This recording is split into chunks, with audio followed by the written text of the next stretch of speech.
Terima kasih Anda masih di Mata Najwa episode Mafia Bola. Kita akan lanjutkan berbincang bersama aktivis Save Our Soccer Apung Widadi. Mas Apung, tadi saya ingin kembali menanyakan bagaimana relasi itu, bagaimana birokrasi PSSI transfer ke rekening pribadi, suap dan judi. Apa yang Anda temukan? Ya, misalnya saja di poin antara pemodal kompetisi dengan birokrasi di PSSI. Di hasil audit Deloitte, dalam kurun waktu sekitar 4 tahun itu ada transfer dari pemodal ke birokrasi PSSI yang dia tidak dicatat sebagai hutang piutang ataupun kemudian modal PSSI. Dalam waktu 4 tahun senilai 32 miliar di audit Deloitte gitu kan. Nah, di sini disebutkan ada Nirwan Bakri kepada birokrasi PSSI. Tetapi kemudian memang di audit ini tidak jelas apakah itu utang, piutang dan sebagainya. Itu satu.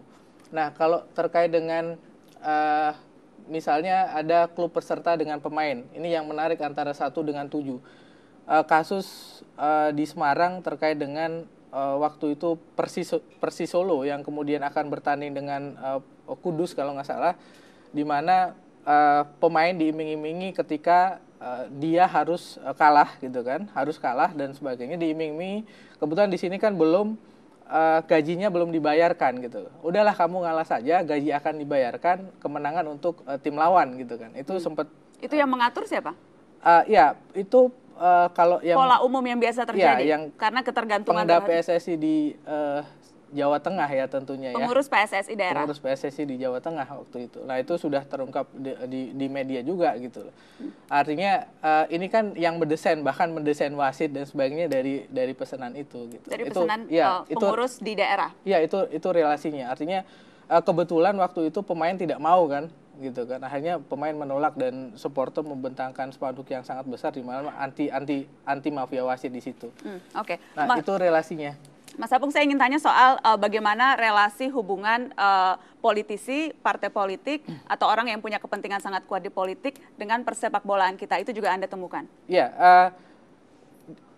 di Indonesia itu kan sepak bola bukan hanya menjadi lahan empuk untuk bisnis gitu kan, tetapi untuk sepak bola, untuk politik misalnya. Kita lihat waktu ini yang itu. Anda temukannya dokumentasi Save Our Soccer?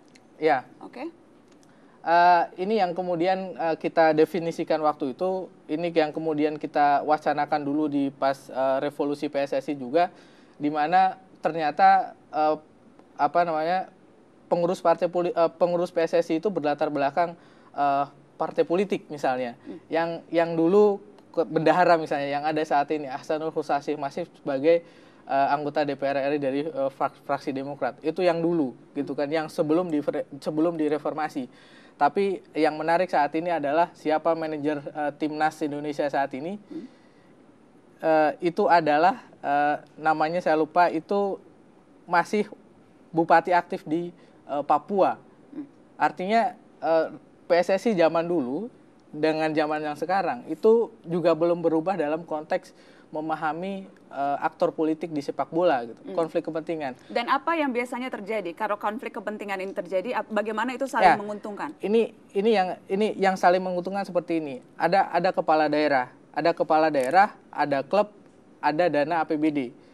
Yang menarik di Indonesia adalah biasanya pengurus klub baik itu manajer, penasihat atau apa, dia adalah kepala daerah. Rangkap jabatan di situ. Nah, padahal dana bansos hibah bisa turun, itu diskresi itu ada di kepala daerah.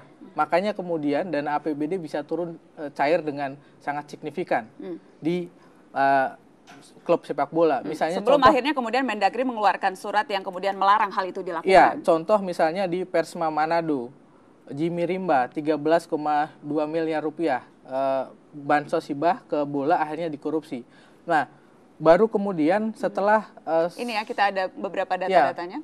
Kemudian setelah Save Our Soccer mengeluarkan data ini dan kemudian bersama KPK mendorong KPK sempat membuat kajian terkait dengan APBD untuk korupsi dan sepak bola, dan akhirnya kajian itu diberikan ke Mendagri, dan akhirnya lahirlah Permendagri 22/2011 yang menyatakan bahwa induk olahraga sepak bola induk olahraga profesional tidak dibiayai menggunakan dana APBD. Nah, relasi itulah yang kemudian cukup kuat.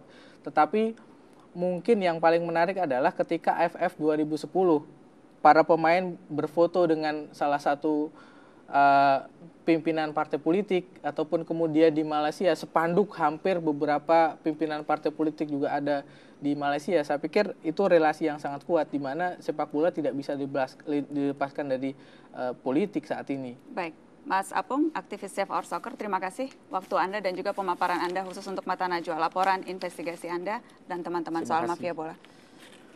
Ya, pemirsa tetap di Mata Najwa. Setelah ini kami akan kembali dengan 3 narasumber.